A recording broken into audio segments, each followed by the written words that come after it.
my tubers. How are you? Today is Friday the 13th, and this is my off Friday. What a great Friday to be off. It's always a great Friday to be off. So I'm cruising. I'm actually going to have lunch with my husband, and so I'm heading there now.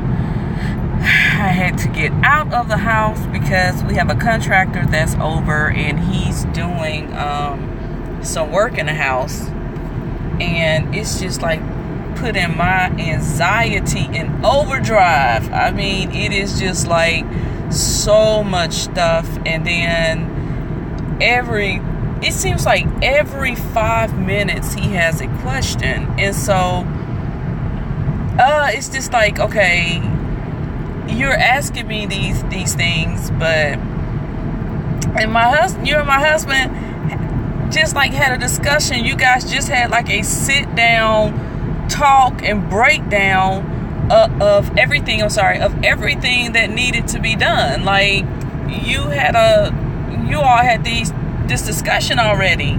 So why is it that you're like asking me these questions every 5 minutes? Like, there's a budget, and hell, if it's within a budget, it's my language, but I'm guessing it's okay.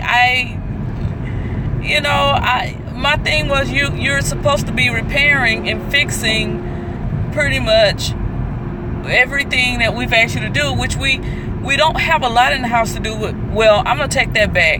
In the areas of my home that my husband and I are in, we don't have a lot. My son has completely jacked his area up. Like, I thought we were going to have to gut his bathroom and do some things, but our contractor is really good.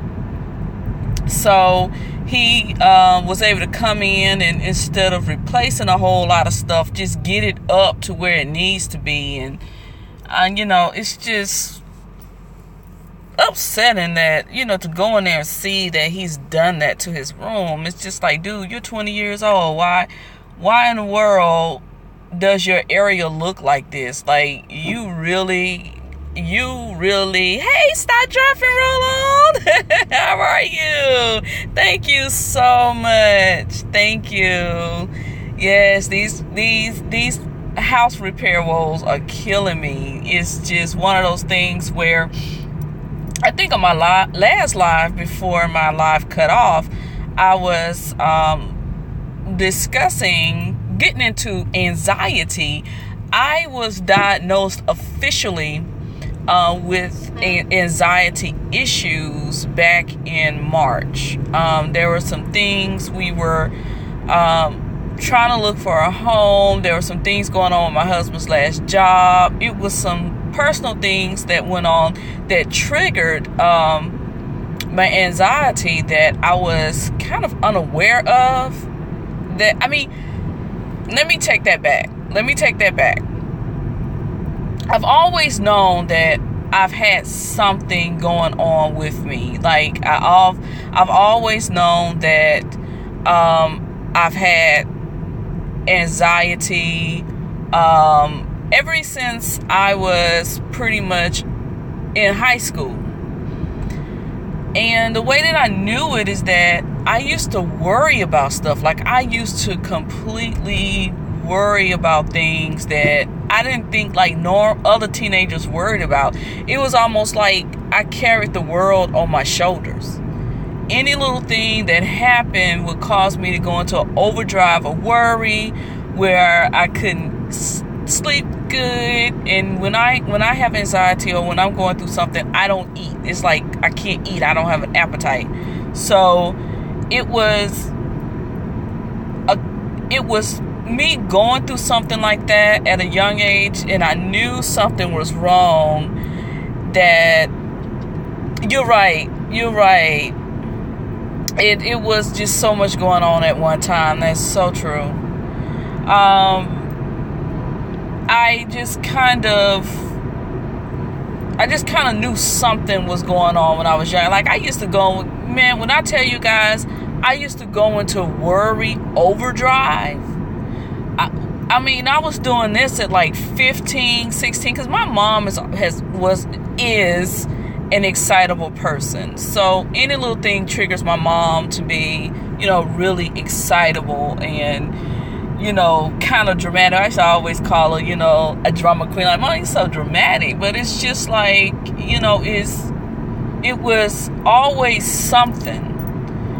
And throughout my life, I know when you have kids, you worry about your kids, but I think I went into a worry overdrive with my son. I was always worried something was going to happen. I was always worried. I was one of those people that I always thought the worst before I thought the best. And see, my husband is totally different. My husband's one of those people where he see the positive before the negative. If he even see the negative, he's just like, let it play out. Let it see how it's going to work. You can't worry about what you can't control. And those things are true. But when you have anxiety, it's just like you can't help. It's almost like you can't help it. It's anxiety. The best way that I can put it to you is, oh, that's so cute. So I was looking at this little house with all these flags. The best way that I can put anxiety is, it is just like you're sitting in a car at a red light. Everything is calm, and then all of a sudden somebody runs into the back of you. It comes on, and when it comes and it hits you, it just makes you just like, I don't know. I get this feeling in my chest and it won't let up. So, I've been dealing with that. Like I said, in March, there was so much hitting me at one time. So I went to the doctor. I'm like, hey, I just have this anxiety. It's sitting in my chest. I need some help, So it's just like, breathing exercises, exercises, meditation, just different things like that to get my anxiety down when it does kind of get up there. But like I said, having anxiety was something that I knew I had as a teenager. It was just the worrying part. You just worry about things. And then the bad thing about anxiety is, you worry about stuff you can't control. That is the biggest thing. Worrying about things you have no control over. You can't control, you can't control a person's actions. You can't control certain situations. So at first I thought, well, maybe I'm just a control freak. Maybe all I try to do is control stuff too much. I went through a whole bunch of things of what's going on with me. Why is it that I just fall into this big thing of anxiety when I don't have control over things? And you just worry about so much. Everything bothers you. So like I said, when my anxiety starts to kick in, I deal with it by breathing exercises. I deal with it by meditation. I deal with it by prayer. And I try to have the mindset of, I can't control this situation. I can't worry about it.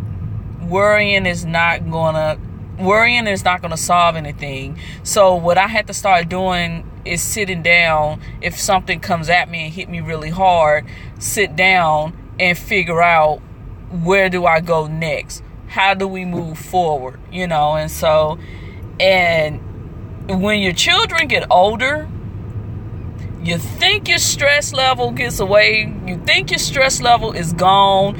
You think that they're grown and they're going to make decisions.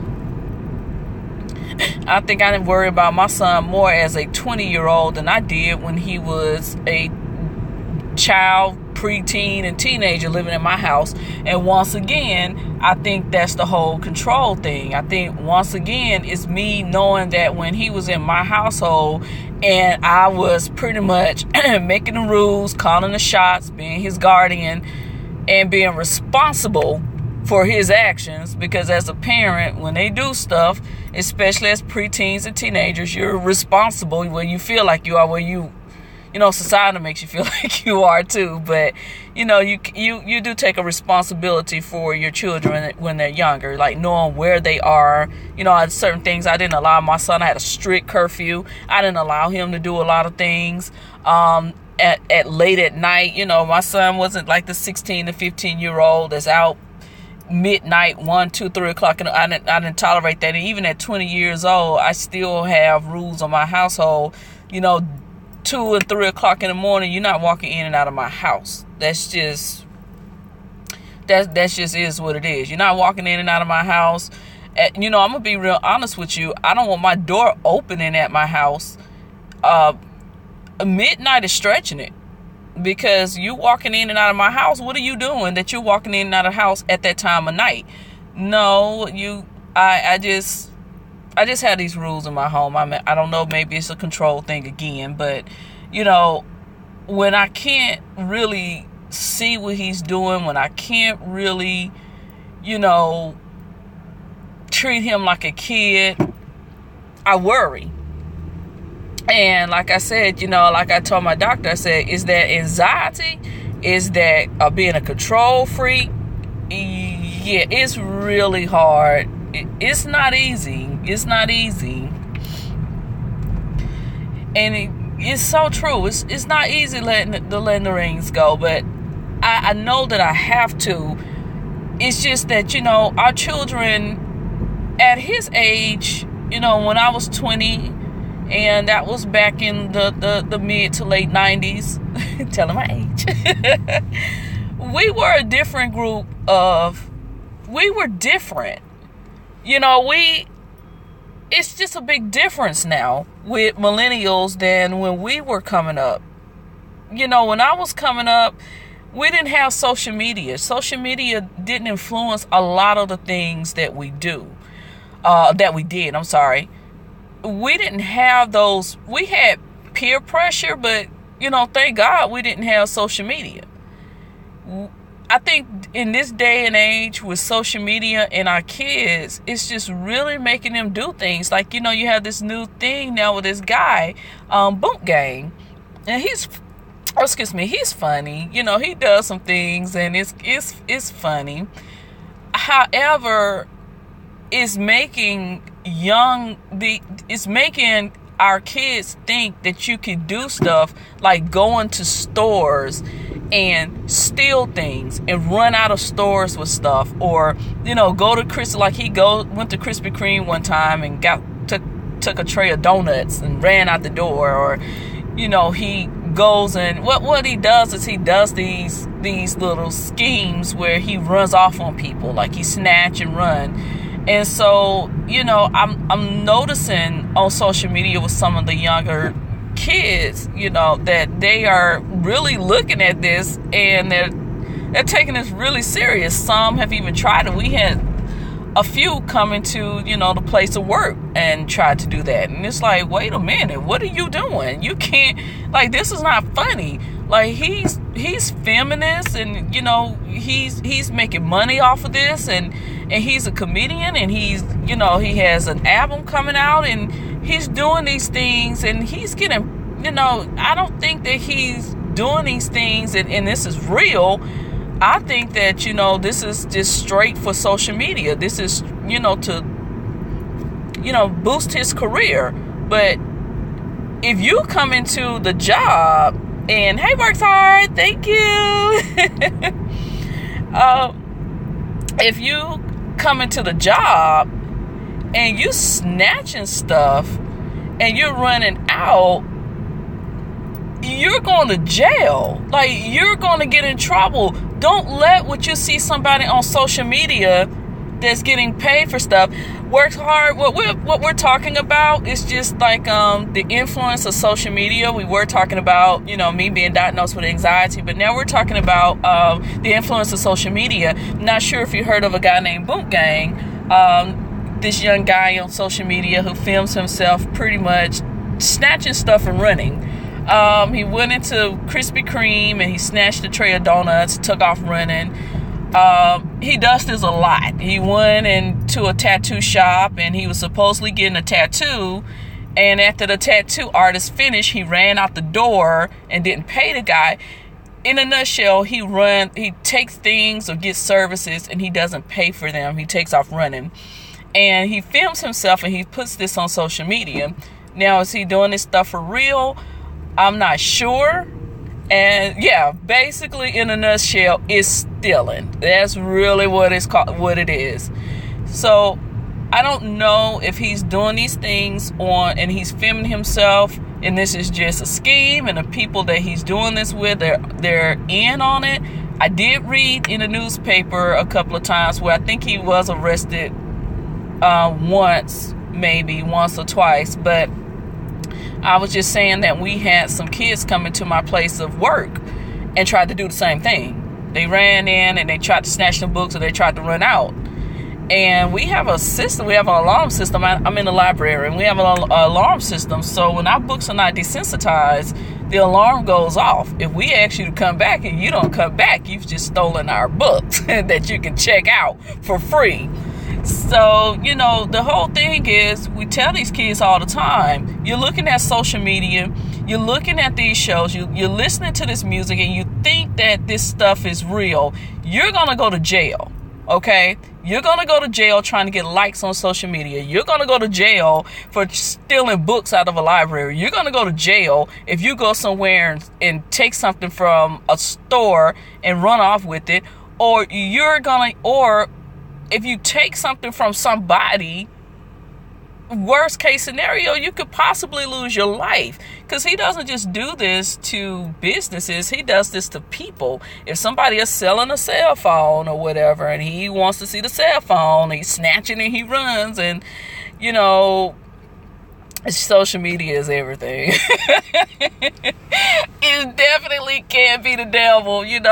I said, I don't know. I guess I'm one of the last regular people left, because I'm telling you, everybody on social media is just balling, man. You see some of these pictures, especially this Instagram. Everybody's on Instagram, like, posted up, all extravagant looking, and, I'm just like, dog, I don't have my Instagram so boring. I'm like, my picture in my life is not extravagant.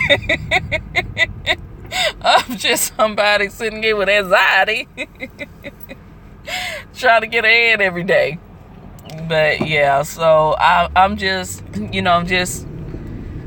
I tried to explain to my son is 20 years old and he has this mindset that he's not supposed to be a broke college student, that he's supposed to have a certain amount of money. And he see these kids on social media with all this money, and I'm like, dude, you look at that. What you're looking at is not reality. You're 20 years old. You're going to be a broke college student. That's a running joke. Everyone knows when you're in college, you're eating ramen noodles for dinner and whatever else you can get your hands on that falls outside of your, meal plan or whatever they give you. So, stop looking at social media thinking that this is how your life is supposed to be, because the people that's on social media, they're not living like that, dude. Like, seriously, get it together. They're not living like that. You sit up here stressing yourself out about nothing. You sit up here stressing yourself out trying to compete with what you see on Facebook, Twitter, and Instagram. I'm just like, if you can't handle it, delete your accounts and live the real life like the rest of us do. So I didn't want to have my life. I didn't want to be on live too long. Like I said, I'm trying to go meet my husband for lunch. So we are going to meet for lunch, kind of go over some details of what the contractor is doing today, and kind of see when he finish up what's the next step. Basically, the next step when he finish up is to get the house clean, get someone to come in, clean the home, and then after cleaning the home, we'll bring in our realtor, the person that we can Do I have a day? I have every other Friday off. So my schedule is so crazy. I work every other Saturday, and then I have the Friday, the off Friday off. So I love having my every other Fridays off. I love it. So it gives me a chance to kind of, if I have any type of appointments or if I have any type of business I have to take care of, I can go ahead and, you know, do it on these Fridays. So I'm just kind of out here, about to lunch with my husband, and then go back to these repair woes. But yeah, next step is to really get the house clean, really good, get a really good industrial cleaning. Like I said, bring in our potential realtor. We have someone that we are considering working with. We have a lot of people that we're considering to work with. Hi. Thank you. Thank you, Stop, Drop, and Roll, so much. Thank you so much. All right. Have a great day. Work hard. Yeah. So we have a potential realtor that's coming in that he gave us a proposal. Everything sounds good. We were actually considering Redfin as well. Redfin has a realty part where they sell your house, and they have great, like, their commission for their agents is like 1.5%, which is really good. So, you know, I don't like to lowball anybody, especially when they're, you know, doing a job like this and they're working really hard. But I'm thinking that Redfin is sounding really good. The potential realtor that we are considering to use, he did say that his commission is very competitive, so we'll see. But anyhow, we're gonna bring him in, let him do a walkthrough, bring in an inspector, bring in an appraiser, see where we are. I think that we pretty much are where we need to be as far as what we need to sell it, and then get it on the market. And then once we do that, then we'll have to find a house. I mean, we have an area narrowed down where we want to live, and so the neighborhood is so huge where we want to go. There's going to be a house for sale. We know that for sure.